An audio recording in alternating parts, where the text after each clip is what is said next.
Hi friends, ఈరోజు వార్తల్లో నిలిచిన కరెంట్ అఫైర్స్లోని మొదటి అంశం, తెలంగాణ పర్యటనకు విచ్చేసిన భారత ప్రధానమంత్రి నరేంద్ర మోడీ తెలంగాణలో కొన్ని అభివృద్ధి పనులకు శంకుస్థాపన చేశారు. తమిళనాడులోని కల్పకంలో భారతీయ నావికీయ విద్యుత్ నిగమం బావినిలో రూపొందించిన 500 మెగావాట్ల సామర్థ్యంతో పనిచేసే రియాక్టర్ను స్వదేశీ prototype fast breeder reactor core loading ప్రక్రియను ప్రధాని మోదీ ప్రారంభించారు. అనంతరం అక్కడ అధికారులతో కలిసి ప్లాంట్ను పరిశీలించారు. అణు విద్యుత్తుకు తొలి స్వదేశీ రియాక్టర్గా ఇది చరిత్రలో నిలిచింది. పాము విషానికి విరుగుడు మందును శాస్త్రవేత్తలు కనిపెట్టారు. ఎందుకంటే ఏటా చాలామంది పాము కాటుతో మరణిస్తున్నారు. దీనిలో శాస్త్రవేత్తలు రూపొందించిన యాంటీబాడీ స్క్రిప్స్ రీసెర్చ్ శాస్త్రవేత్తలు రూపొందించారు. దీని పేరు 95MAT5. దీన్ని తొలుత ఎలుకలపై పరీక్షించగా నల్లతాచు, బ్లాక్ మాంటా వంటి పాముల విషాన్ని కూడా ఇది నిర్వీర్యం చేసినట్టు బయటపడింది. ఇది పాము కాటుకు చికిత్సకు చాలా ఉపయోగపడుతుందని శాస్త్రవేత్తలు దీన్ని ప్రయోగశాలలోనే తయారు చేయడం విశేషం. ఇది సార్వత్రిక పాము విరుగుడుకు ఇంజెక్షన్గా ఉపయోగపడగలదన్ను. దీనిపైన పలు ప్రాంతాల్లో యాంటీవీనం కొరతను తగ్గించడానికి వీరు 95MAT5ని రూపొందించారు. ఇది రోగనిరోధక వ్యవస్థ కూడా వాడుకోవచ్చని శాస్త్రవేత్తలు ఈ సందర్భంగా తెలిపారు. సమగ్రమైన యాంటీవీనంను తయారు చేయటం మీద కూడా పరిశోధనలను వీరు దృష్టి సారించారు. మన నోటి ఆరోగ్యంలో బ్యాక్టీరియా అనేది ఒక కీలకమైన పాత్ర పోషిస్తుంది. అయితే ఇలాంటి ఇన్ఫెక్షన్లు దారితీసే బ్యాక్టీరియాను మనము చాలాసార్లు వాటిని తొలగించుకోవడం చాలా కష్టమవుతుంది. అయితే ఈ ఇబ్బందులు తప్పించడానికి శాస్త్రవేత్తలు తాజాగా కృత్రిమ నాలుకను సృష్టించారు. ఇది ఇన్ఫెక్షన్లను తర్వాత దీనికి సంబంధించిన రసాయన గ్రాహకాల అమరికను ఇది నియంత్రిస్తుంది. ఈ కృత్రిమ నాలుకను ప్రధానమైన నానో పార్టికల్స్లో ఒక రకమైన సహజ ఎంజైమ్లను పోలిన నానో ఎంజైమ్లను ఐరన్ ఆక్సైడ్తో తయారు చేసిన DNA పోచల పూత పోస్తారు. హైడ్రోజన్ పెరాక్సైడ్ రంగులేని ఇండికేటర్తో కూడిన ప్రత్యేక ద్రావణం. మరో ముఖ్యమైన అంశం, నానో ఎంజైమ్ల సమక్షంలో ఈ ద్రావణం నీలం రంగులోకి మారుతుంది. DNAకు బ్యాక్టీరియా అంటుకొని నానో ఎంజైమ్ల ప్రతిచర్యను తగ్గిస్తుంది. ఈ ద్రావణం అంతా నీలంగా మారదు. నానో ఎంజైమ్లో వేరువేరు DNA రకాల పూత పూయడం వల్ల ఇది బ్యాక్టీరియాను పట్టుకోవడమే కాకుండా ఒకే సమయంలో వివిధ రకాలను గుర్తిస్తుంది.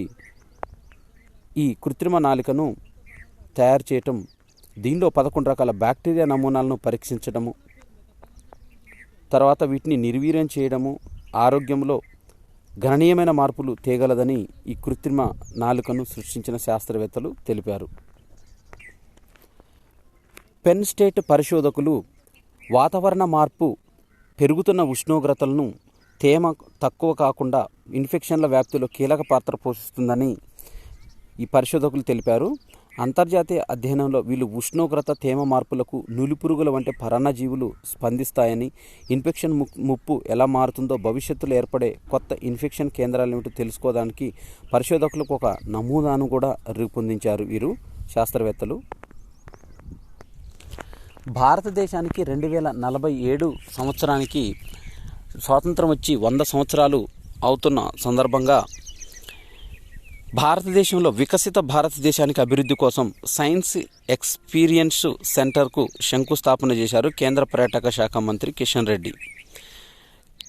కేంద్ర శాస్త్ర సాంకేతిక శాఖ మంత్రి అయిన జితేంద్ర సింగ్తో కలిసి ఆయన తార్నాకలోని Indian institute of chemical technology IICTలో ఈ సైన్స్ ఎక్స్పీరియన్స్ సెంటర్ను ప్రారంభించారు. ఇది భవిష్యత్తులో CSIR IICT అభివృద్ధికి, దానికి సంబంధించిన ఫార్మాసిటీ, ప్రపంచంలో అతిపెద్ద ఇంటిగ్రేటెడ్ క్లస్టర్గా ఇది చరిత్ర సృష్టించనుంది. గురుడు చందమామ పైన ఆక్సిజన్ తక్కువగా ఉన్నట్టు శాస్త్రవేత్తలు తెలిపారు. యూరోపా అనే చందమామ ఉపరితలం పైన ఊహించిన దానికన్నా తక్కువ ఆక్సిజన్ ఉన్నట్టు తమ పరిశోధనలో వెల్లడించారు. మృత శిశు జనన ముప్పును పెంచే ఉబకాయమని దీనికి సంబంధించిన డలౌసీ విశ్వవిద్యాలయ శాస్త్రవేత్తలు నిర్వహించిన పరిశోధనలో తేలింది. ఉబకాయం ఉన్న మహిళకు కాన్పు త్వరగా జరిగితే ఈ ముప్పు తగ్గొచ్చంటూ నివారించారు. ఎన్నికల బాండ్ల వివరాలకు సంబంధించి జూన్ 30 వరకు గడువు పెంచమని సుప్రీంకోర్టును కోరిన ఎస్బీఐ 2019 ఏప్రిల్ 12 నుంచి 22,217 బాండ్లు జారీ చేసినట్టు ఎస్బీఐ దీనిలో వివరించింది. రాజకీయ పార్టీలకు ఎన్నికల బాండ్ల రూపంలో విరాళాలు ఇచ్చిన వాళ్ళ వివరాలను కూడా సమర్పించడానికి గడువు జూన్ 30 వరకు పెంచాలని సుప్రీంకోర్టును కోరింది భారతీయ స్టేట్ బ్యాంకు. అమెరికాలో రిపబ్లికన్ పార్టీ తరఫున అధ్యక్ష అభ్యర్థిత్వానికి పోటీ పడుతున్న భారత సంతతి నాయకురాలు నిక్కీ హేలీ ఆదివారం వాషింగ్టన్ డీసీ ప్రైమరీలో డొనాల్డ్ ట్రంప్పై నెగ్గి ఆమె చరిత్ర సృష్టించారు. ఈ ప్రైమరీ నెగ్గిన తొలి భారత సంతతి అమెరికన్గా కూడా ఆమె నిలిచారు. అగ్రరాజ్య అధ్యక్ష పదవిని ఆశించి పోటీ చేసిన భారత సంతతికి చెందిన బాబీ జిందాల్ 2016, కమలా హారిస్ 2020, వివేక్ రామస్వామి 2024 ఒక్క ప్రైమరీలోనే విజయం సాధించలేదు వీరు. భారత అంతరిక్ష పరిశోధన సంస్థ ISRO chairman S Somnath cancer బారిన పడ్డారు. అయితే దీనికి సంబంధించి ఆదిత్య L1 ప్రయోగం చేపట్టిన రోజే వ్యాధి నిర్ధారణ అయినట్టు తెలిపారు. ప్రస్తుతం పూర్తిగా కోలుకున్నట్టు, క్యాన్సర్ను జయించినట్టు అతను తెలిపాడు. చంద్రయాన్ 3 ప్రయోగ సమయంలోనే ఆరోగ్య సమస్యలు వచ్చాయని, ఆ సమయంలో దాని గురించి స్పష్టమైన అవగాహన లేదు కానీ ఆదిత్య L1 మిషన్ ప్రయోగించిన ఉదయమే వైద్య పరీక్షలు చేసుకుంటే క్యాన్సర్గా నిర్ధారణని అతను సెప్టెంబర్ 2, 2023న ఆదిత్య L1 ప్రయోగం చేపట్టిన తర్వాత ఆపరేషన్ చేసుకోమని వైద్యులు సూచించారు. ఢిల్లీలో మహిళలకు ప్రతి నెల 1,000 రూపాయలు ఇవ్వాలని ముఖ్యమంత్రి మహిళా సమ్మాన్ యోజన అనే పథకము, ఢిల్లీలో మహిళలకు నెలకు 1,000 రూపాయలు ఇచ్చే పథకము 18 ఏళ్ల నిండిన మహిళలు ప్రతి నెల 1,000 రూపాయల చొప్పున అందిస్తున్నట్టు ఆర్థిక మంత్రి అతిషి వెల్లడించారు. 2024-25 ఆర్థిక సంవత్సరానికి గాను అసెంబ్లీ బడ్జెట్ను ప్రవేశపెట్టిన అతిషి ఈ కార్యక్రమాన్ని గురించి తెలిపింది. నేపాల్లో కొత్త సంకీర్ణం అనేది ఏర్పడింది. నేపాలీ కాంగ్రెస్తో ప్రచండ తెగదింపులు చేసుకొని ఓలీ పార్టీతో జట్టు కట్టారు. పాకిస్తాన్ ప్రధానిగా షహబాజ్ ప్రమాణ స్వీకారం చేశారు. 72 ఏళ్ల షహబాజ్ షరీఫ్ పగ్గాలు స్వీకరించారు.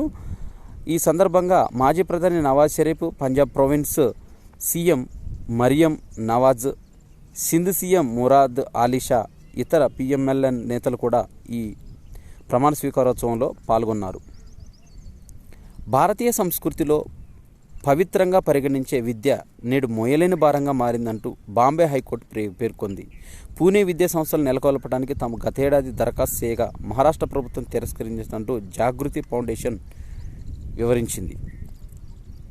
అబార్షన్ను మహిళ రాజ్యాంగ హక్కుగా నిర్ణయిస్తూ తీసుకొచ్చిన చరిత్రాత్మక బిల్లు ఫ్రాన్స్ పార్లమెంటు ఆమోదించింది. జాతీయ అసెంబ్లీ, సెనేట్ సంయుక్త సమావేశంతో ఈ బిల్లును ఆమోదించింది. మద్దతుగా 780 ఓట్లు రాగా వ్యతిరేకంగా 72 ఓట్లు వచ్చాయి. దేశ గణతంత్రంగా మారడానికి ఒక్కరోజు ముందంటే 1950 జనవరి 25న కేంద్ర ఎన్నికల సంఘం ఏర్పాటు చేశారు. అప్పటి నుంచి 17 సార్వత్రిక అనేక అసెంబ్లీ ఎన్నికలను విజయవంతంగా నిర్వహించింది. రాష్ట్రపతి, ఉపరాష్ట్రపతుల ఎన్నికలను ఈ 7.5 దశాబ్ద కాలంలో పోలింగ్ ప్రక్రియలో సాంకేతికంగా అనేక మార్పులు వచ్చాయి. బ్యాలెట్ బాక్సుల నుంచి ఎలక్ట్రానిక్ ఓటింగ్ మిషన్ల వరకు తన శకంలో మార్పులు వచ్చాయి. 1950 మార్చి 21న CECగా బాధ్యతలు చేపట్టినారు కేంద్ర తొలి ప్రధాన ఎన్నికల కమిషనర్. తర్వాత 1951, 52, 57లో జరిగిన తొలి 2 సార్వత్రిక ఎన్నికలకు ప్రధాన కార్యదర్శిగా సుకుమార్ సేనే తొలి ఎన్నికల అధికారిగా విధులు నిర్వర్తించారు. భారత ప్రజాస్వామ్యానికి ఎన్నికల ప్రక్రియ సుకుమార్ సేన్ చెరగని ముద్ర వేశారు. ప్రస్తుతం ఎన్నికల కమిషనర్లు ఉన్న విధి విధానాల్లో 80% ఆయన తీసుకొచ్చినవే. 51, 52లో జరిగిన తొలి సార్వత్రిక ఎన్నికల్లో స్టీల్ బ్యాలెట్ బాక్సులను వినియోగించారు. 1970 చివరిలో EVMలను రూపొందించారు. 1999లో కొన్ని పార్లమెంట్ నియోజకవర్గాలకు వాటిని ఉపయోగించారు. 2004లో జరిగిన లోక్సభ ఎన్నికల్లో 543 పార్లమెంటరీ స్థానాల్లో 10 లక్షలకు పైగా ఎలక్ట్రానిక్ ఓటింగ్ యంత్రాలను వినియోగించారు. తొలి ఎన్నికల నుంచే ఎన్నికల గుర్తులను తీసుకొచ్చారు. 1951, 52 ఎన్నికల్లో గుర్తుల కోసం ఈసీఎంఎస్ సేతి అనే ఆర్టిస్టు నియమించారు. తొలి ఎన్నికల్లో దేశవ్యాప్తంగా 27,527 పోలింగ్ కేంద్రాలను చేపట్టారు. 2015 నుంచి కలర్ వెర్షన్లో డిజిటలైజ్ ఫోటోలతో గుర్తింపు కార్డులను జారీ చేస్తున్నారు. 2014 లోక్సభ ఎన్నికల నుంచి నోటా అనే ఆప్షన్ను తీసుకొచ్చారు. తొలి సార్వత్రిక ఎన్నికల్లో 17.3 కోట్ల మంది ఉన్నారు. 2019 నాటికి ఆ సంఖ్య 91.19 కోట్లకు పెరిగింది. సార్వత్రిక ఎన్నికల్లో రికార్డు స్థాయిలో 67.4% పోలింగ్ అనేది నమోదైంది. ప్రస్తుతం దేశంలో 97 కోట్ల మంది ఓటర్లు ఉండగా ఇటీవల ఎన్నికల సంఘం వెల్లడించింది. ఏప్రిల్ మే నెలలో సార్వత్రిక ఎన్నికలను నిర్వహించేందుకు ఎలక్షన్ కమిషన్ సమాయత్తమవుతుంది. మార్చి 2వ వారం తర్వాత షెడ్యూల్ను ప్రకటించే అవకాశం ఉందని ఎలక్షన్ కమిషన్ 70 ఏళ్ల ప్రస్థానంలో తెలిపింది. భారతదేశము జాతీయ ఆదాయం ఆధారంగా వృద్ధి రేట్లు అనేవి వివిధ సంస్థలు ఇంత వృద్ధి రేటు ఉంటుందని ప్రతి సంవత్సరము చెప్తూ ఉంటారు. ఈ విధంగా 2024కు అంచనాలను పెంచిన మూడీస్ మనకు ప్రస్తుత సంవత్సరానికి 2024కు భారత వృద్ధి రేటు అంచనాను 6.8%కి పెంచుతున్నట్టు మూడీస్ ఇన్వెస్టర్స్ సర్వీసెస్ తెలిపింది. దీనిలో మనం చూసినట్టయితే అంతర్జాతీయ సవాళ్ళ ప్రభావం తగ్గుముఖం పడితే భారత ఆర్థిక వ్యవస్థ 6.6 నుంచి 7% ఉంటుందని ఈ సందర్భంగా తెలిపింది. G20 దేశాల జీడిపి వృద్ధి 2024లో 2.4%, 2025లో 2.6%గా నమోదయ్యే అవకాశం ఉంది. 2023లో 2.9% కంటే 2% తక్కువగా అని మూడీస్ సంస్థ పేర్కొంది. శంషాబాద్లోని రాజీవ్ గాంధీ అంతర్జాతీయ విమానాశ్రయం సిగలో మరో జాతీయ పురస్కారం చేరింది.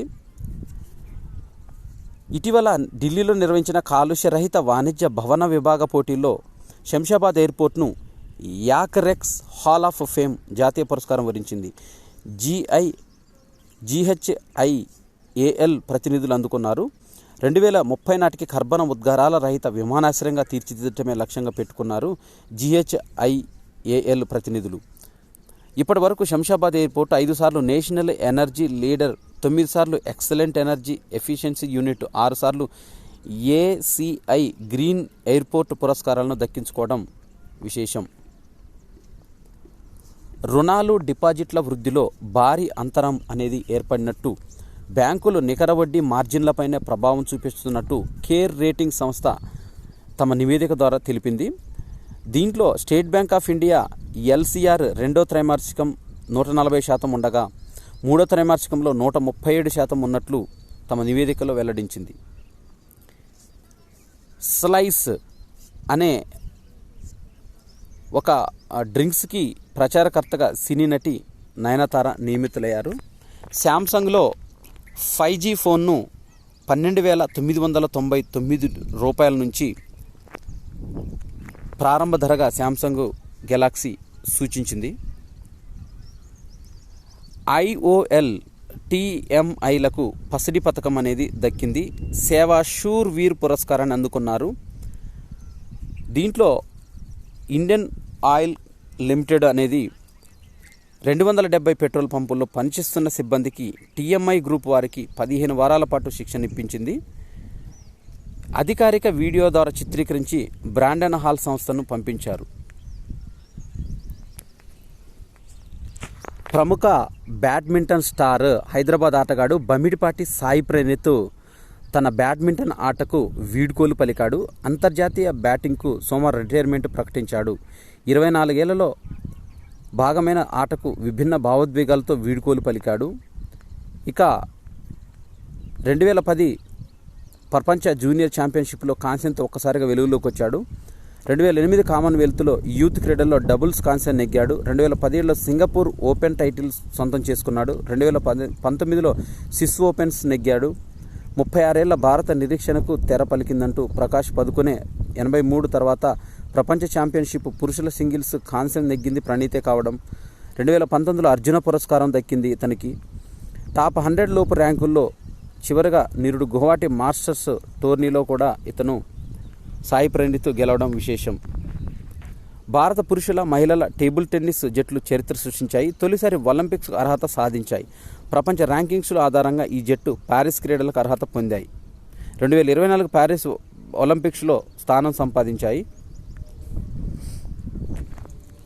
సన్ రైజర్స్ కెప్టెన్గా కమిన్స్ను ప్రకటించిన సన్ రైజర్స్ ఇక్కడ నిరుడు డిసెంబర్లో జరిగిన వేలంలో ఏకంగా 20.50 కోట్లతో ప్యాట్ కమిన్స్ను కొత్త సారథిగా ఫ్రాంచైజీకి తీసుకున్నారు. బంగ్లాదేశ్తో 3 మ్యాచ్ల టీ20 సిరీస్లో శ్రీలంక శుభారంభం చేసింది. ఉత్కంఠభరితంగా సాగిన తొలి టీ20లో లంక 3 పరుగుల తేడాతో గెలిచింది. ఉమెన్ ప్రీమియర్ లీగ్ సీజన్ 2 అనేది జరుగుతుంది. దీనిలో యూపీ పైన ఆర్సీబీ గెలుపొందింది. బెంగళూరు 198 స్కోరు 3 వికెట్ల నష్టానికి, యూపీ 175 స్కోరు 8 వికెట్ల నష్టానికి చేరింది. ఇవి మార్చి 5, 2024కు సంబంధించిన కరెంట్ అఫైర్స్.